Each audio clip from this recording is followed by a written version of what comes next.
ভারতকে বিরাট বড় একটা ধোকা দিয়েছে ফ্রান্স, যেখানে ডবল দাম না দিলে ওরা কিছুতেই নতুন ফাইটার জেট ভারতে এক্সপোর্ট করতে রাজি না, এমনটাই দাবি করছে বেশ কিছু ভারতীয় মিডিয়া।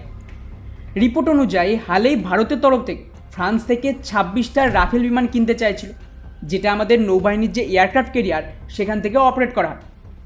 ইন্টারেস্টিং বিষয় হলো ফ্রান্সের যে ড্যাসল্ট কোম্পানি যারা এই রাফেল বিমানের ম্যানুফ্যাকচার করে, তাদের তরফ থেকে ভারতের এই 26টা রাফেলের জন্য 50,000 কোটি টাকার ডিমান্ড করেছে, যা প্রায় $6 বিলিয়ন আশেপাশে। ফলে ওভারঅল যে টাকায় ভারত আমেরিকার থেকে তাদের 5th জেনারেশনের F-35 পেয়ে যাবে, সেই টাকায় ফ্রান্সের তরফ থেকে তাদের 4.5 জেনারেশন এই রাফেলকে অফার করছে। আর এটাকে নিয়েই বিবাদ শুরু হয়ে গেছে যে তাহলে কি ফ্রান্স আবারও ভারতের পিছনে ছুরি মারছে এবং ডবল ক্রস করার চেষ্টা করছে।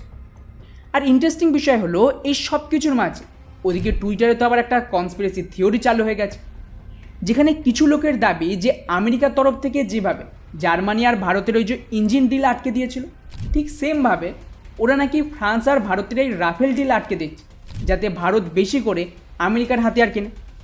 তাই আজকের এই ভিডিওতে আমরা এটাই জানার চেষ্টা করব যে সত্যিই কি ফ্রান্সের তরফ থেকে ভারতকে ধোকা দিয়েছে, ও তার সাথে ভারতকে এবারে এত বেশি দাম দিয়ে ফ্রান্সের থেকে এই রাফেল বিমান কিনবে, নাকি এটা একটা বিরাট বড় স্ক্যাম, এটাই জানবো আজকের এই ভিডিওতে।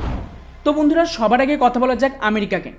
তো এই যে কনস্পিরেসি থিওরিটা চালু করা হয়েছে যে আমেরিকার তরফ থেকে এই রাফেল ডিল আটকানোর জন্য এই সমস্ত কিছু করেছে, এটা কিন্তু পুরোপুরি ফেক। কেন আপনাদের এটা মাথায় রাখতে হবে যে আমেরিকা আর ফ্রান্স এই দুটো দেশ কিন্তু একে অপরের বিরুদ্ধে লড়ছে কে কত বেশি ডিফেন্স মার্কেট দখল করতে পারে। আপনাদের হয়তো মনে আছে কিনা জানি না যে আমেরিকার তরফ থেকে বহুবার ফ্রান্সকে কিন্তু বিট্রে করেছে। হালেই অকাশ ডিলের দরুন অস্ট্রেলিয়া থেকে শুরু করে আফ্রিকাতে অ্যাটাকের দরুনও আমেরিকা ফ্রান্সকে সাপোর্ট দেয়নি। সেমভাবে যখন আমেরিকা ভারতের বিরুদ্ধে কথা বলছিল, সেই সময়ও কিন্তু ফ্রান্স আমেরিকার বিরুদ্ধে গিয়ে ভারতকেই সমর্থন দিয়েছে। অর্থাৎ ক্লিয়ারলি আমেরিকার তরফ থেকে ফ্রান্সকে ইনফ্লুয়েন্স করা, তাও আবার ভারতের বিরুদ্ধে, এক কথায় অসম্ভব ব্যাপার। এবারে আসি ফ্রান্সের কথায়। তো এই যে আর্টিকেলটা পাবলিশ হয়েছে যে ফ্রান্স ডবল দামে ভারতকে এই রাফেল এক্সপোর্ট করতে চাইছে, এর কিন্তু প্রপার কোনো সোর্স নেই যে কার উপর বেস করে এই জাতীয় আর্টিকেল লেখা হয়েছে। মজার ব্যাপার দেখুন, এটা 28 তারিখের রিপোর্ট। এখানে কি বলা হচ্ছে? এখানে বলা হচ্ছে যে আগামী সপ্তাহ থেকে ভারত আর ফ্রান্স এই দুই দেশের অফিসিয়াল নিজেদের মধ্যে নেগোসিয়েশন শুরু করবে এই 26টা রাফেল কেনার জন্য। অর্থাৎ সোজা ভাষায় এখনও পর্যন্ত না ভারত আর ফ্রান্সের মধ্যে কোনো ডিল হয়েছে আর না কোনো রকম নেগোসিয়েশন। এবারে আপনারাই কল্পনা করুন, যখন দুই দেশের মধ্যে কোনো প্রকার নেগোসিয়েটই হয়নি, তাহলে কিভাবে এই জাতীয় আর্টিকেল পাবলিশ হচ্ছে যে ফ্রান্স ডবল দামে ভারতকে রাফেল এক্সপোর্ট করবে? কারণ এই নেগোসিয়েশনের দরুন এটা ডিসাইড করা হবে যে ভারত কটা রাফেল বিমান কিনবে এবং সেই অনুযায়ী প্রাইস ডিসাইড হবে। আর মজার ব্যাপার দেখুন, প্রত্যেকটা আর্টিকেলে 50,000 কোটি টাকার যে ডিল সেটা উল্লেখ রয়েছে, কিন্তু এখনও পর্যন্ত কোনো অফিসিয়াল রিপোর্টে এটার মেনশনই করা নেই যা দিয়ে এটা প্রমাণ করা যায় যে এই ডিল অ্যাকচুয়ালি 50,000 কোটি টাকার হবে। এই যে 50,000 কোটি টাকার একটা ফিগার দেওয়া হয়েছে, এটা কিন্তু আনুমানিক, এর থেকে বেশিও হতে পারে, আবার এর থেকে কমও হতে পারে। অন্যদিকে আপনারা যদি এই রিপোর্টটা খুব ভালোভাবে পড়েন, তাহলে এখানে যে লজিক দেওয়া হয়েছে সেটা হলো 2016 সালে ভারত 36টা রাফেল বিমান কিনেছিল আর এর দাম ছিল 58,000 কোটি টাকা। এখন 2024 সালে ভারত মাত্র 26টা রাফেল কিনবে, তাহলে তার দাম 50,000 কোটি টাকা কীভাবে হল? তো দেখুন, যে কোনো ফাইটার জেটের যে দাম সেটা কিন্তু ফাইটার জেটের ওপর নির্ভর করে না, বরং তার সাথে এতে কী ধরনের আপগ্রেড করা হবে, কী ধরনের মিসাইলের প্যাকেজ, ট্রেনিং, মেইনটেনেন্স, এই সব কিছু মিলিয়ে তবেই কিন্তু এই পুরো ডিলের প্রাইস নেগোশিয়েট হয়। ভারতীয় বায়ুসেনার জন্য যে রাফেল বিমান কেনা হয়েছিল, এখানে খেয়াল করুন মেইনটেনেন্স কস্ট, ট্রেনিং, ফেসিলিটি এই সব কিছু সামিল ছিল। তার সাথেই ভারত রাফেলে একটা ইন্ডিয়া স্পেসিফিক এনহ্যান্সমেন্ট করে, যার জন্য রাফেলের যে ওভারঅল কস্ট সেটা অনেক বেশি বেড়ে গিয়েছিল। কিন্তু নৌবাহিনীর ক্ষেত্রে ওদের দাবি যে ভারতের কাছে already training, missile package, maintenance facility এগুলো তো রয়েছে, তাহলে তো এই রাফেলের দাম কম হওয়া উচিত। তো ডেফিনেটলি হ্যাঁ, কিন্তু আপনাদের এখানে এটাও মাথায় রাখতে হবে যে নৌবাহিনীর রাফেল বায়ুসেনার রাফেলের তুলনায় একটু বেশি দামি হয়, কারণ একে এয়ারক্রাফট ক্যারিয়ারের ল্যান্ডিং আর টেক অফের জন্য অতিরিক্ত ইকুইপমেন্টের প্রয়োজন হয়।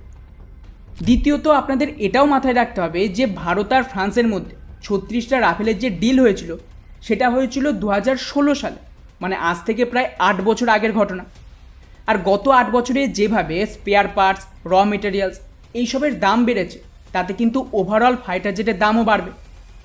উদাহরণ হিসেবে এই রিপোর্টটা দেখুন, যেখানে এক্সপার্টদের তরফ থেকে দাবি করা হচ্ছে যে এই সমস্ত প্রাইস বেড়ে ওভারঅল ইনফ্লেশনের কারণে রাফেলের দাম মিনিমাম 25% বেশি হয়।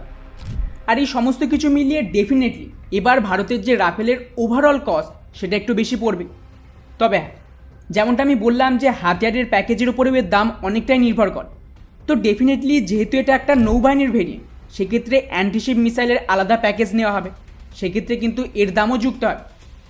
ফলে ওভারঅল এটাই ডিসাইড করার জন্য ভারত আর ফ্রান্সের যে অফিসিয়াল তারা আগামী কয়েক মাস ধরে নেগোশিয়েট করবে, যেখানে ডিসাইড করা হবে যে ভারতের প্রয়োজন অনুযায়ী এতে কী ধরনের আপগ্রেড যুক্ত করা হবে।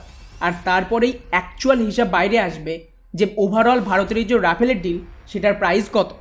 কিন্তু রাফেলের এই প্রাইস সামনে আসার আগে যেভাবে মিডিয়াতে একটা হাইপ তৈরি করা হয়েছে এবং একটা কন্ট্রোভার্সির রূপ দেওয়ার চেষ্টা করছে, এর থেকে এটা ক্লিয়ার যে এমন প্রচুর শক্তি রয়েছে যারা কিছুতেই চায় না যে ভারত এই জাতীয় রাফেল বিমান কিনে নিজেদের নৌবাহিনীকে শক্তিশালী করুক। তো তাদের তরফ থেকে এই ধরনের চেষ্টা হবে যে ভারতের ভিতরে একটা কন্ট্রোভার্সি তৈরি হোক আর এই ডিল আটকে যাক। কিন্তু আমার মনে হয় না যে এই জাতীয় রিপোর্ট পাবলিশ করে কোনো ধরনের নতুন কন্ট্রোভার্সি তৈরি হবে, বা যদি কোনো কন্ট্রোভার্সি তৈরি হয়ও তাহলেও ভারত কিন্তু এই ডিল কিছুতেই আটকাবেন। বাকি এই পুরো বিষয়টিকে নিয়ে আপনাদের কি মনে হয় নিচে অবশ্যই কমেন্ট করে জানাবেন। জয় হিন্দ।